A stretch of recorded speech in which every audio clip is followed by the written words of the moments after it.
നാളെ തിരുവനന്തപുരത്ത് KPCC നേതൃയോഗം നടക്കാനിരിക്കെ എറണാകുളം ഗസ്റ്റ് ഹൌസിൽ മുതിർന്ന കോൺഗ്രസ് നേതാക്കൾ യോഗം ചേർന്നു.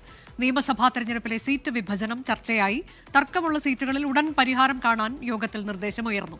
വിഷ്ണു സുരേഷ് വിവരങ്ങളുമായി. വിഷ്ണു, നേരത്തെ നമ്മൾ മുതിർന്ന നേതാക്കൾ ഈ യോഗത്തിന് ശേഷം പ്രതികരിക്കുന്നത് കണ്ടതാണ്. അപ്പോൾ KC വേണുഗോപാലൊക്കെ പറയുന്നുണ്ടായിരുന്നു സിറ്റിംഗ് MLA മാർ മത്സരിക്കുമോ എന്ന ചോദ്യത്തിനൊക്കെ വിജയസാധ്യത എന്നുള്ളത് മാത്രമാണ് പരിഗണന എന്ന് പറയുന്നുണ്ടായിരുന്നു. അപ്പോൾ തർക്കമുള്ള സീറ്റുകളിലൊക്കെ പരിഹാരം കാണുക എന്നതുൾപ്പെടെ ഇന്ന് എന്തൊക്കെയാണ് ഈ യോഗത്തിൽ ചർച്ചയായത്?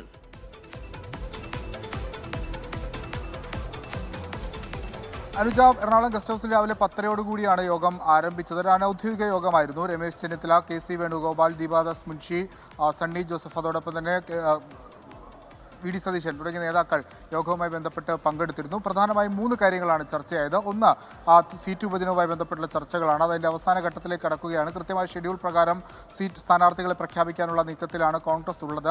അതോടൊപ്പം തന്നെ ഘടകകക്ഷികളുമായി ബന്ധപ്പെട്ട് സീറ്റുകളിൽ ചില തർക്കമുണ്ട്. ആദ്യഘട്ട ചർച്ചയൊക്കെ പൂർത്തിയായിട്ടുണ്ട്. ഏറെക്കുറെ ചർച്ചകൾ പൂർത്തിയായിട്ടുണ്ട്. ഇനിയിപ്പോൾ ഘടകകക്ഷികൾ മറുപടി അറിയിക്കണം.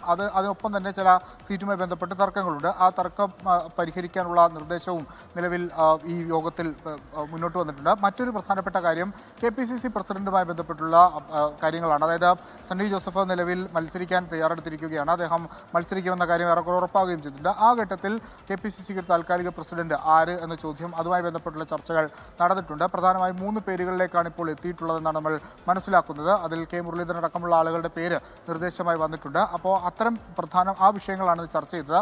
നാളെ ഇന്നത്തെ ചർച്ചയുടെ വിവരങ്ങളൊക്കെ നാളത്തെ KPCC നേതൃയോഗം തിരുവനന്തപുരത്ത് നടക്കുന്ന വിശാല യോഗത്തിൽ ചർച്ചയാകും. അതിനുശേഷമായിരിക്കും ഒരു അന്തിമ തീരുമാനത്തിലേക്ക് പോകുക. അനുജ, ശരി. കൊച്ചിയിൽ നിന്ന് വിഷ്ണു സുരേഷാണ് വിവരങ്ങൾ നൽകിയത്. ലോകത്തെവിടെയായാലും ഏത് സമയത്തും 24 വാർത്തകളും ഓഗ്മെന്റഡ് റിയാലിറ്റി പാക്കേജുകളും എക്സ്പ്ലെയിനറുകളും വിശദമായി കാണാൻ ഞങ്ങളുടെ YouTube ചാനൽ നിങ്ങൾക്ക് സബ്സ്ക്രൈബ് ചെയ്യാം.